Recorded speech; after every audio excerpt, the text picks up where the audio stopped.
Oh. Bumalik yung, sumigaw yung anak ko, sabi niya kung matapang ka, bumalik ka. Pasok doon! Sabi niya. Pabalik yung aso. Bumalik yung mga anak ko. O, ibig sabihin, matapang ka. Dahil na tumutuloy yung luha ko. Ano ko sa ano.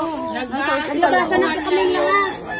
Ayoko talaga siya. Alam mo kung walang maniniwala, pero... Dito. Saan dito? Saan banda? Ano yan? Saan banda? Saan pumasok dyan? Na sinasabi nung dyan? Bagong bahay doon. Hindi po, yan o. May bubong. Di ba nakita niyo itong may bakod na to? Lampasan yung bakod na yan.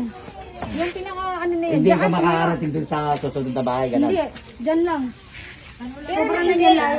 Yan ang nakikita. Pero nangyayari ng asawa ko hanggang doon yung sa may bahay. Oo, doon. Bahay, oo, yun. Kasi siya lang, may dala siya kami. Hindi masawa. Pero tayo mga Bisaya, alam natin na may aswang. Kasi, Bakit talaga? Bakit yung aso? Nakita nila yung aso. Bakit takot yung aso? Hindi nga siya doon sa baba. Hindi nga nag-aalulong. Hindi nga ang pinagtatakaan ko, sige. Ito, tignan mo, no? Parang tinusok ng ice pick ito eh. Kaya nga po, tingnan niyo yung sa manugang ko. Parang Yun naman dito sa ano niya. Ganyan nga po kahaba yung pangin. kunwari itong aso yun. Kawawa yun. Parang ninitak kita eh. Oo. Ano, ginamit niya yung ano, Sila na malaki. Kung aso lang na ano. At saka ang haba ng kagat ng Oo. Mike sa hanggang dito. aso tayo, bakit takot sila? Yan. Umaatras yung aso. Una dapat ako naman. Hindi nga. Ano lang ang Magala talaga. ang ingay dito ng aso. Yan yan. Kayong mga bata. Hindi namin kayo tinatakot. Kasi kami alas araw-araw, umiikot kami dyan. Nag-a-announce pa ako, tagalang pinagbabawalan ko yung mga bata naglalaro sa daan. Kasi bawal pa yan. So tignan nyo nasa loob na ng bahay.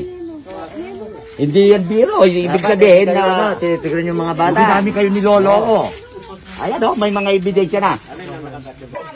Yung ano, yung sa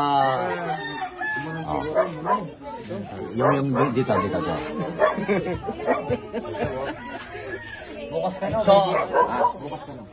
Ano man? Ang kaya naman tayo. So, dito natutulog ka, ganon. Nakita ng pinto. Diyan, kalalam niya. Ngayon, nagsisigaw ito. Bigla lang po sumigaw, may aso daw po. Tapos bigla po ang Hindi. Nasaan kayo nun? Nung pumasok yung aso? Nagluluto kami ng mami. So, pagkasigaw niya, pumasok ka ganon. bigla po lumabas yung aso, malakas. Hindi, ibig sabihin, dito mo na nabutin yung aso. Dito mo na. Ay, nung pagkakalang pagkukulang na sila pinto na yan, tapos lumabas po yung aso. Umiyak na po siya. Tapos, pagkalabas sinaro ko yung mama ko kasi siya lalapain eh. Tapos, ginano ko po yung mama ko. Kaninin nila hindi aso.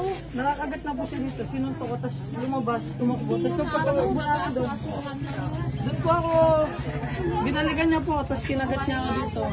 Tapos, sinampahan niya ako dito.